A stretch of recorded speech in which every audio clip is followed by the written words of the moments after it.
Good morning, dear student. I am Bhola Shankar Singh, your Hindi teacher. Now, I will teach you Hindi Kavya Khand for class 9. Lesson will be Kabir Das and it belong to Pad. Suprabhatam, मैं भोला शंकर सिंह आपका हिंदी अध्यापक। मैं आज आपको कबीरदास जी के पद से संबंधित जो पदों और उसके व्याख्या को आज मैं बताऊंगा। आप लोग ध्यानपूर्वक सुनिए, ये अच्छा 9 के लिए उपयुक्त और निर्धारित पाठ्यक्रम में है। तो हम पहले चलते हैं। पद क्या है? कबीरदास जी ने सब जिसे लिखा है वह मुक्तक छंद में है और उसी को हम पद की संज्ञा यहाँ पर दी गई है। तो पहला पद हम आपको पढ़ के सुना दे रहे हैं और आप उसका अर्थ अच्छी तरह समझिए। मोह को कहाँ ढूंढे बंदे, मैं तो तेरे पास में। ना मैं देवल ना मैं मस्जिद, ना काबे कैलाश में, ना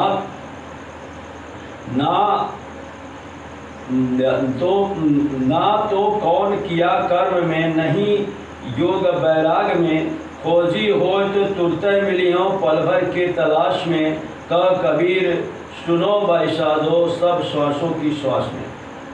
पहला एक बार इसको मैं फिर जो होता है पढ़ के आपको बता रहा हूँ। मोह को कहाँ ढूंढे बंदे, मैं तो तेरे पास में। ना मैं देवल ना मैं मस्जिद, ना काबे कैलाश में। ना तो कौने क्रिया कर्म में, नहीं योग बैराग में। खोजी होए तो तुरंत मिली हो पल भर की तलाश में। कहे कबीर सुनो बादशाह सब श्वासों की श्वास में। तो ये पद मोह को कहाँ से श्वास में।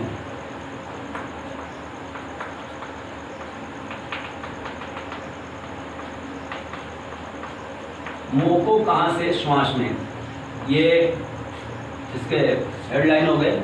इसके बाद संदर्भ प्रस्तुत पद हमारे पाठ्य पुस्तक के काव्य खंड से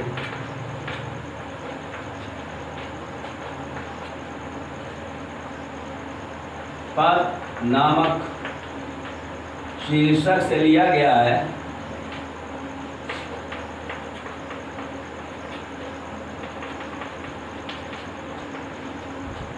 इसके रचयिता निर्गुण काव्य शाखा के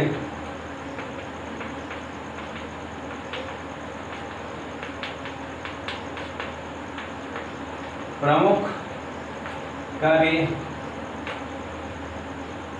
कबीरदास जी हैं।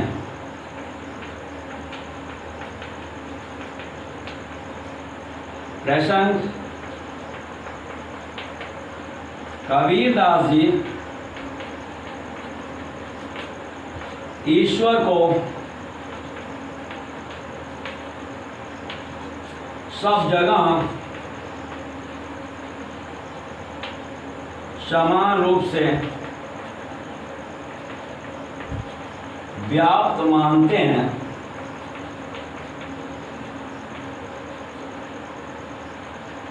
उनका विचार है कि ईश्वर तो हमारी सांसों में समाया हुआ है, उसे ढूंढने की आवश्यकता नहीं है। ईश्वर तो हमारी सांसों में समाया हुआ है,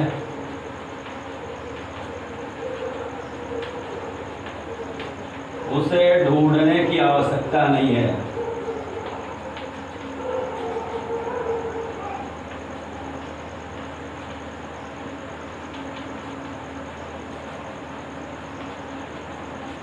ईश्वर हमारी सांसों में समाया है, उसे ढूंढने की आवश्यकता नहीं है। इसके बाद इसका व्याख्या इसे हम आपको समझा रहे हैं। पहले इसका संदर्भ प्रस्तुत पद या प्रस्तुत गीत हमारी पाठ्य पुस्तक काव्य खंड के पद नामक शीर्षक से लिया गया है। इसके रचयिता निर्गुण काव्य शाखा के प्रमुख कवि कबीरदास जी हैं। तो ये हो गया संदर्भ। प्रसंग में कबीरदास जी ईश्वर को सब जगह हरि व्यापक सर्वत्र समाना प्रेम ते प्रकट हो ही मैं जाना। तुलसीदास जी इसकी भावनाओं से ओतप्रोत होकर के ये लिखते हैं कि ये कबीरदास जी कहते हैं ईश्वर सब जगह समान रूप से व्याप्त है। ईश्वर तो हमारी सांसों में समाया गया है, उसे हमें कहीं अन्यत्र ढूंढने की आवश्यकता नहीं है। तो ये इसका प्रसंग। अब हम एक एक पंथ की आपको व्याख्या बता रहे हैं, आप लोग सुनिए। तो मोको कहाँ ढूंढे बंदे मैं तो तेरे पास में। ईश्वर कह रहे हैं ये हे बंदे, हे मनुष्य, तुम मुझे कहाँ ढूंढ रहे हो, हम तो तुम्हारे बिल्कुल पास में हैं। ना मैं देवल, ना मैं मस्जिद, ना काबे कैलाश में। ना देवल, ना तो मैं देवल देवताओं के स्थान देवस्थान मंदिर में, और ना तो मैं मस्जिद में हूँ, न काबा में हूँ, न कैलाश में हूँ। ना तो कौनो क्रियाकर्म में, चाहे कोई क्रियाक्रम योग जप कर लीजिए उसमें भी मैं नहीं हूँ, और नहीं योग वैराग में, मैं योग वैराग्य में भी नहीं हूँ। यज्ञ आदि कर्म भी कर लीजिए, योग आदि वैराग्य भी कर लीजिए, उसमें मेरा मैं नहीं हूँ। और खोजी होए तो तुरंत मिलियो पल भर की तलाश में। यदि आप प्रेम से हमें खोजेंगे तो मैं पल भर की तलाश में, प्रेम ते प्रकट हो ही मैं जाना, तुरंत मैं प्रकट हो जाऊंगा। पल भर की तलाश में थोड़ा सा भी समय नहीं लगेगा और मैं हो जाऊंगा तुरंत आपके सामने प्रकट। कहो कबीर सुनो भाई साधो, सब सांसों की सांस में। कबीरदास जी कह रहे हैं ऐसा जनो सुनिए, हाँ ईश्वर तो हमारे प्रत्येक सांस में समाया हुआ है। एक बार फिर मैं इसका अर्थ आपको फिर बता देना चाहता हूँ कि मोको कहाँ ढूंढे बंदे मैं तो तेरे पास में। ईश्वर कहते हैं कि हे बंदे, हे मनुष्य, तुम मुझे कहाँ ढूंढ रहे हो, मैं तो तुम्हारे बिल्कुल समीप हूँ। तुम केवल अपनी इस माया का आवरण जो है हटा करके देखो तो मैं हमेशा आपके पास हूँ। ना मैं देवल, ना मैं मस्जिद, ना काबे कैलाश में। न मैं देवताओं के स्थान अर्थात मैं मंदिर में नहीं हूँ, मस्जिद में नहीं हूँ, काबा और कैलाश में भी नहीं हूँ। ना तो कौनो क्रियाकर्म में, मैं यज्ञ आदि क्रियाकर्म में भी नहीं हूँ, और ना योग वैराग में, मैं योग और वैराग्य में भी नहीं हूँ। खोजी होए तो तुरंत ही मिलियो पल भर की तलाश में। यदि आप मुझे खोजना चाहते हैं तो मैं पल भर में बिल्कुल ज़्यादा प्रतीक्षा की जरूरत नहीं पड़ेगी, मैं तुरंत प्रकट हो जाऊंगा। कबीरदास जी कहते हैं ऐ संतों सुनिए, पल ईश्वर तो हमारे सभी सांसों में समाया है। तो कबीरदास जी कहते हैं कि इस माया का आवरण, जो विक्षेप और आवरण शक्ति जो होता माया की होती है, उसे हटाकर अगर हम देखें तो ईश्वर का तुरंत आभास हो जाएगा। कबीरदास जी कहते हैं कि बिल्कुल गृहस्थ आश्रम में रहते हुए भी ईश्वर की प्राप्ति हो सकती है। उसके लिए कोई योग वैराग्य या गृह त्यागने की कोई आवश्यकता नहीं है। अब अर्थ ग्रहण संबंधी प्रश्न है इसके कि मनुष्य ईश्वर को पाने के लिए प्रायः क्या क्या करता है। तो मनुष्य ईश्वर को पाने के लिए प्रायः मंदिर जाता है, मस्जिद जाता है, विभिन्न प्रकार के तीर्थ स्थलों में काबा और कैलाश में जाकर के ईश्वर को खोजता है। लेकिन ईश्वर मिलता कहाँ है? वह जो होता है कि मानव की सेवा में मिलता है, प्रेम से मिलता है, और कोई योग क्रिया यज्ञ आदि क्रियाओं में भी नहीं प्राप्त होता है। और इसके संबंध में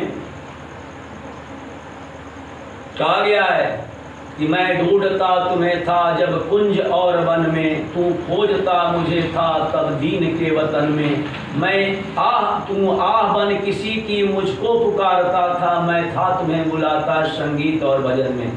तो ईश्वर हम ही आप किसी जो होता है व्यक्ति की करा में, किसी व्यक्ति की जो होता है के अंदर जो समाया हुआ ईश्वर किसी रूप में भी दिखाई दे सकता है। तो इसलिए हमें हर व्यक्ति में ईश्वर का आभास होना चाहिए। शिया राम मैं सब जग जानी, करूं प्रणाम जोर युग पानी। इसलिए हमें सब में ईश्वर का आभास होना चाहिए। तो ईश्वर, कबीरदास जी कहते हैं कि मनुष्य ईश्वर को पाने के लिए मंदिर में जाता है, मस्जिद में जाता है, काबा में जाता है, कैलाश में जाता है, लेकिन जब तक उसे इस माया से मुक्ति नहीं मिलती तब तक ईश्वर का दर्शन नहीं होता है। वह यज्ञ आदि क्रिया में और जोग आदि वैराग्य में भी नहीं है। ईश्वर को कहाँ और कैसे पाया जा सकता है? ईश्वर का निवास बिल्कुल हमारे समीप है। ईश्वर को पाने का सबसे अच्छा उपाय है कि हम बिल्कुल माया से विरक्त होकर के, माया से दूर होकर के सब में ईश्वर का आभास करें। हमारे प्रत्येक सांसों में ईश्वर समाया है, अतः हमें ईश्वर को कहीं और खोजने की आवश्यकता नहीं है। तुलसीदास जी ने लिखा है कि हरि व्यापक सर्वत्र समाना, प्रेम ते प्रकट होई मैं जाना। ऐसा मानना कबीरदास जी का भी है कि ढाई अक्षर प्रेम का पढ़े तो पंडित हो।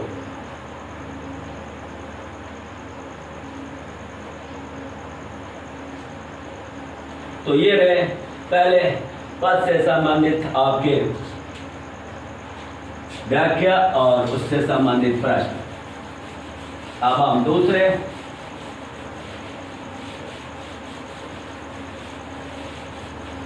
पद की ओर बढ़ते हैं। देखते हैं दूसरा पद क्या है। तो दूसरा पद है, संतों भाई आई ज्ञान की आंधी रे। क्या बिल्कुल ज्ञान की आंधी आ गई है। हवा नहीं है, बहुत तेज होता है, हवा आंधी आ गई है। भ्रम की टाटी सब उड़ानी, माया रही नबादी रही है। जो भ्रम की टाटी थी, जो हमारे ऊपर एक पर्दा पड़ा हुआ था भ्रम का, वह उड़ गया। और माया रही नबादी रे, पूरा माया दूर हो गई, किसी प्रकार का कोई बंधन नहीं रहा। तो हित चित की द्वय थूनी गिरानी, मुँह बलिंदा टूका। कहा कि उसने ये रूपक के रूप में जो होता है, एक जो मणि होती है, एक छानी होती है, उसका चित्रण किया गया है। इसमें हित और चित्त की दो थूनियाँ लगी थी, वह टूट गई। मोह का जो होता है, जो सपोर्ट करने वाला बीच में जो पोल लगा था, वह भी क्या हो गया, बांस का, वो भी टूट गया। और तृष्णा छानी परी घर ऊपर, कुबदी का भांडा फूटा रे। उस पर जो तृष्णा की इच्छा, प्रबल इच्छा की जो छानी लगी हुई थी, जो छाया थी, वह भी जो होता है कि ऊपर उड़ गया। और कुबुद्धि का जो भांडा उसमें रखा हुआ था, वह भी हमारी उड़ गया। अर्थात मेरी बुद्धि वह जो होता प्रकाश हो गया। सब जो हमारे अंदर कुबुद्धि थी वह दूर हो गई, अब हमारे अंदर अच्छी बुद्धि आ गई। जोग जुगति कर संतों बाबाधी, निरुचि चुवे न पानी। का जोग और युक्ति करके जो होता है, संतों ने जो उस पर बांधा था, उसमें जरा सा भी पानी छूने वाला नहीं था। कूड़ कपट काया निष्काया, हरि की गति सब जानी। का जो कूड़ कपट का जो गंदी जो शरीर की थी, वह सारा चीज जो होता है कि बाहर निकल गया, तो उड़ा कर भी उड़ गया। और हरि की गति सब जानी, और भगवान के बारे में सारी जानकारी हो गई। और आदि पीछे जो जल बूढ़ा प्रेम हरिजन भीनी। आधी जब निकल जाती है तो उसके पीछे बरसात भी होती है। और ऐसी प्रेम की बरसात हुई कि मेरा सारा शरीर जो होता है कि ईश्वर के प्रेम से ओत-प्रोत हो गया। कहें कबीर मान के प्रकटे उदित भया तमक खीनी। और इसके बाद जब सूर्य उदय होता है तो बड़ा तीव्र होता है, बिल्कुल कहीं भी जो होता है कि उसके लिए आकाश में धूल इत्यादि के कण नहीं रहते। सूर्य का तीव्र प्रकाश होता है आदि और पानी के बाद। तो सूर्य जब प्रकट होता है ज्ञान रूपी शरीर, तो माया रूपी अंधकार अपने आप क्या हो जाती है, दूर हो जाती है। तो कबीरदास जी ने ये रूपक के रूप में आंधी छानी और उसके बाद सूर्य का प्रकाश, अंधकार का दूर होना, तो ये सारे रूपक लिख करके हमें ये समझाने का प्रयास किया है कि जब तक ये जो छानी ऊपर लगी हुई है, ज्ञान रूपी आंधी नहीं आती, तो ये दूर होने वाला आपको कभी ईश्वर की प्राप्ति नहीं होगी। तो ये हम लिख लेते हैं, संतों भाई से तम खीना।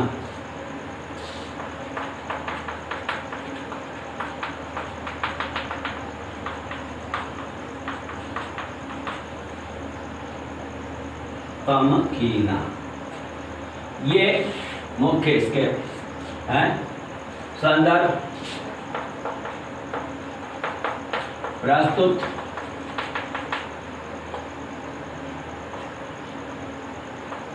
मुक्तक गीत हमारी पाठ्य पुस्तक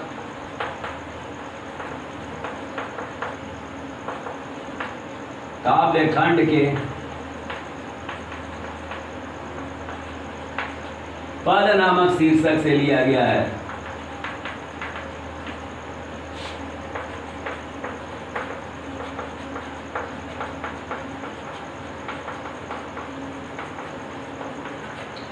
इसके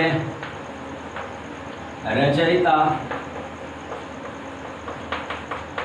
कबीरदास जी हैं।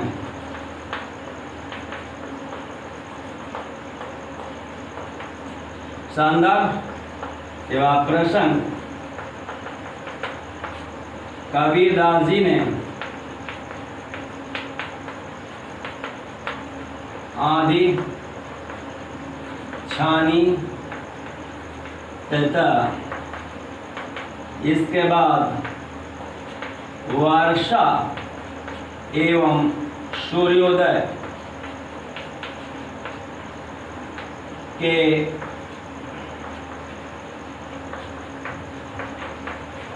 विभिन्न रूपकों के माध्यम से ज्ञान प्राप्ति एवं माया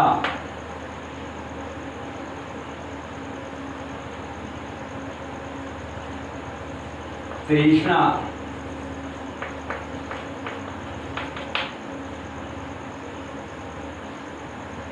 अज्ञान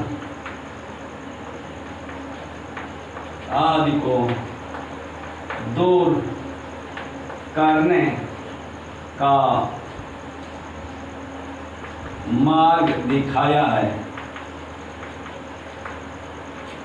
तो कबीरदास जी ने आदि छानी इसके तथा इसके बाद वर्षा सूर्योदय के विभिन्न रूपों के माध्यम से ज्ञान की प्राप्ति एवं माया तृष्णा ज्ञान आदि को दूर करने का जो तय मार्ग दिखाया है। ये बहुत ही सुंदर रूपक का प्रयोग किया है। हम इसको अब इसका अर्थ हम आपको बताते हैं। संतों भाई आई ज्ञान की आंधी रे, तो भ्रम की टाटी सब उड़ानी माया रही न बाधी रे। कबीरदास जी ज्ञान मार्गी सागा के प्रमुख कवि थे। उन्होंने कहा कि भाई संतों ज्ञान की आंधी आ गई, और ज्ञान की जब आंधी आती है तो जो टाटी मड़ई इत्यादि जो होती है वह उड़ जाती है। तो कहा भ्रम की टाटी सब उड़ानी माया रही नवादी, जो टाटी लगी हुई थी, घेरा लगा हुआ था भ्रम की, जिसके कारण हम ईश्वर तक नहीं पहुंच पा रहे थे, वह टाटी उड़ गई। और माया रही न बाधी रहे, किसी प्रकार की माया नहीं रही, न बंधन रहा। और हित चित्त की द्वय धूनी गिरानी, और यहाँ पर जो हित और चित्त की दो जो धुनियाँ जो लगी हुई थी, जिसमें कि ममत्व ममता और अपनत्व की दो जो धुनी लगी हुई थी, वह दोनों धुनी गिर गई और मोह बलिंडा टूटा। और जो मोह का बलिंडा जो बीच में मड़ई को सपोर्ट करने के लिए सहारा देने के लिए लगा हुआ था, वह भी टूट गया, अर्थात मोह भी हमारी दूर हो गया। इसके बाद ये तृष्णा छानी परी घर ऊपर, और कुमुद का भांडा, तृष्णा की जो छानी लगी हुई थी उसको ऊपर हमें कुमुद का एक भांडा, एक हड़िया रखी हुई थी बांध करके, वह कुमुदी का वह भी भांडा गिर करके क्या हो गया, फूट गया। अब हमारे अंदर जो कुमुदी थी वो भी दूर हो गई, कपट रूपी जो होता है। इसके बाद जोग जुगत कर संतों बाधी नृत्य चुए न पानी रे, और योग और युक्ति कौल में जो होता है कि हमने जो युक्ति लगा करके उसको बांधा था कि एक भी बूंद पानी अंदर न आए, वो भी जो होता है समाप्त हो गया। अब तो पूरी वो टाटी ही खत्म हो गई, पूरी मड़ई ही खत्म हो गई, तो फिर ईश्वर का जो होता है दर्शन हो सकता है, क्योंकि पानी इसमें ईश्वर का ही प्रतीक है। और पूर्ण कपट काया सब निकस्या हरि की गति सब जानी, ये कूड़ा करकट सब उड़ गया। और ये क्या था, कूड़ा करकट क्या था, ये कपट का जो होता है जो कपट का कूड़ा करकट था वो भी निकल करके बाहर चला गया। और अब हमें हरि की गति, ईश्वर की गति का पता चलने लगा, ईश्वर के गतिविधियों का आभास होने लगा। हमें जो होता है कि अनधुनी सुनाई देने लगी। आदि पीछे जो जल बूढ़ा प्रेम हरिजन भीनी, आंधी जब चली जाती है तो उसके बाद बरसात भी होती है, और ऐसी प्रेम रूपी बरसात हुई कि पूरा हमारा शरीर ही प्रेम से ओतप्रोत हो गया। हम ईश्वर के प्रेम में जो होता है समाहित हो गए। कहें कबीर भान के प्रगटे उदित बया तम खाइया, कहें जब ज्ञान रूपी जो आंधी चली जाती है तो सारे जो होता है कि पानी की बरसात होती है, पानी की बरसात होती है तो धूल के कण भी अलग हो जाते हैं, बिल्कुल तेज सूर्य का प्रकाश होता है। कबीरदास जी कहते हैं कि आंधी के बाद जब तेज सूर्य उदय होता है उससे अज्ञान रूपी जो होता है माया जो क्या हो जाती है, समाप्त हो जाती है। तो ये इसकी रही व्याख्या। और अब प्रश्न, ज्ञान की प्राप्ति और आंधी आने में कवि ने क्या क्या समानताएं प्रदर्शित की हैं। तो ज्ञान की आंधी और वास्तव में जो आंधी आती है, दोनों में जो होता है समानताएं। ज्ञान की आंधी आती है तो आंधी आने पर पर्दे उड़ जाते हैं, तो वह जो आपका जो सामने से पर्दा लगा होता है जिसे कहते हैं काटी, वह समाप्त हो जाती है। तो वहाँ पर जो भ्रम की जो टाटी लगी होती है, भ्रम की, वह भ्रम दूर होता है। यहाँ पे जो वास्तविक जो होता है कुटिया की, वह उसकी टाटी दूर हो जाती है। और बर्तन फूट जाते हैं, आसपास के कूड़ा करकट भी जो होता है उससे साफ हो जाते हैं, उड़ जाते हैं। और ज्ञान की प्राप्ति पर भी ऐसा ही जो होता है, भ्रम की आंधी से संदेह दूर हो जाता है, माया मुक्त हो जाती है, स्वार्थ जो होता है व्यक्ति का दूर हो जाता है। इसके बाद जब बरसात होती है तो वह प्रेम रूपी वर्षा में जो होता है डूब जाता है, और जब सूर्य इसके बाद उदय होता है तो उसे ईश्वर की प्राप्ति का रास्ता मिल जाता है। दूसरा, ज्ञान की आंधी शांत होने पर क्या होता है। जब ज्ञान की आंधी शांत होती है तो उसके बाद प्रेम की बरसात होती है। जब प्रेम की बरसात जब बीत जाती है, अर्थात ईश्वर के प्रेम में जब व्यक्ति या जीव सराबोर हो जाता है, तो उसके बाद तीज जो होता है ज्ञान का प्रकाश होता है, जिससे माया बिल्कुल दूर हो जाती है। तो ये पूरे दो आपके जो पद थे इनकी हमने व्याख्या कर दी, इस पर आधारित प्रश्नों का हमने उत्तर दिया। तो ये आज का पाठ बस यहीं तक, और शेष हम अगले जो होता है कि पाठ की ओर चलेंगे, जो ललना का है, हम अगले दिन उसका अध्यापन कराएंगे।